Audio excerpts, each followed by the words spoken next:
আসসালামু আলাইকুম। আমার মাল্টি অ্যাক্টিভিটিস চ্যানেল থেকে আপনাদের সকলকে জানাচ্ছি শুভেচ্ছা। কেমন আছেন আপনারা? আলহামদুলিল্লাহ আমরা ভালো আছি।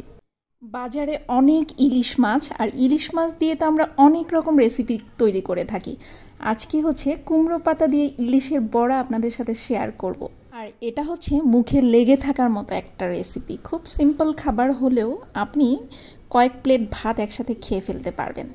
বাজারে যেমন এখন অনেক ইলিশ মাছ পাওয়া যাচ্ছে, তেমন আবার কুমড়ো শাকও পাওয়া যাচ্ছে। তো আমরা বাজার থেকে ইলিশ মাছ আর কুমড়ো শাক নিয়ে আসছি, সেটা দিয়েই আজকে এই রেসিপিটা তৈরি করে দেখাবো। খুব ফ্রেশ শাক নিয়ে এসেছি, আপনাদের সাথে শেয়ার করছি। চলুন তাহলে। প্রথমে আমি ডাটা থেকে কুমড়ো শাকগুলো আলাদা করে খুব ভালো করে ধুয়ে শুকিয়ে নিয়েছি। এরপর আমি মাছটা কেটে সেটাকে আমি পিস পিস করে নিলাম। কুমড়ো শাকটা হচ্ছে খুব ভালোভাবে ধুবেন। এরপর আমি এখানে পেঁয়াজ বাটা এবং মরিচ বাটা, এছাড়া সরিষা বাটা একসাথে খুব ভালো করে মিক্সড করে নিব। এটাকে খুব ভালো করে মিক্সড করে নিয়ে এখানে আমরা হলুদের গুঁড়ো, মরিচের গুঁড়ো এবং পরিমাণ মতো লবণ দিয়ে আমরা খুব ভালো করে এটাকে মিক্সড করে নিব। মশলাগুলি যখন খুব ভালোভাবে আমার মিক্সড করা হয়ে যাবে, তখন আমি এক এক করে প্রতিটা মাছের গায়ে এই মশলাগুলি সুন্দরভাবে লাগিয়ে নিব, এপিট ওপিট করে। হ্যাঁ, এভাবে এক এক করে আমরা মশলাগুলি ভালো করে এপিট ওপিট করে লাগিয়ে নিব। অলমোস্ট আমার এটা শেষ, আমি খুব বেশি করছি না। আচ্ছা, এরপর আমরা এখানে যেই কুমড়ো পাতাটা নিয়েছি সেটার মধ্যে ভাঁজ দিয়ে দিচ্ছি এবং কাঠি গেঁথে দিচ্ছি যেন এটা খুলে না যায়, কারণ এটা তো আমরা তেলে ভাজবো।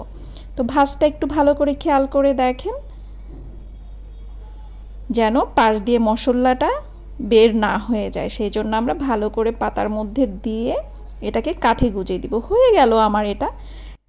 এখন আমি একটা ননস্টিক প্যান গরম হয়ে আসলে সেখানে আমি তেল ঢেলে দিলাম এবং তেলটা মাঝারি গরম হয়ে গেলে আমি এখানে সব পিসগুলি দিয়ে দিব। মাছের যে বড়াগুলি আছে সেগুলো আমি সব দিয়ে দিলাম এবং কিছুক্ষণ পরে এপিট ওপিট করে আমি সবগুলো আস্তে আস্তে উঠিয়ে নিব যেন ভেঙে না যায়, সেদিকে একটু আলতো করে নিতে হবে। এপিট ওপিট করে আমি হালকা জালে এগুলি ভেজে নিচ্ছি। খুব সাবধানে উল্টে দিতে হবে যেন ভেঙে না যায়, মাছটা ভেঙে গেলে সৌন্দর্য নষ্ট হয়ে যাবে। এরকম যখন একটু কালচে ভাব হয়ে আসবে আমরা এটাকে নামিয়ে নিব। দেখেন আমার এটা কত সুন্দর কালার এসেছে এবং সেটা আমি যে কোনো একটা ভর্তার সাথে আমি ভাতের সাথে পরিবেশন করে নিলাম। কেমন হলো জানাবেন সবাই। আল্লাহ হাফেজ, ভালো থাকবেন। আপনারাও বাসায় ট্রাই করবেন ইনশাল্লাহ।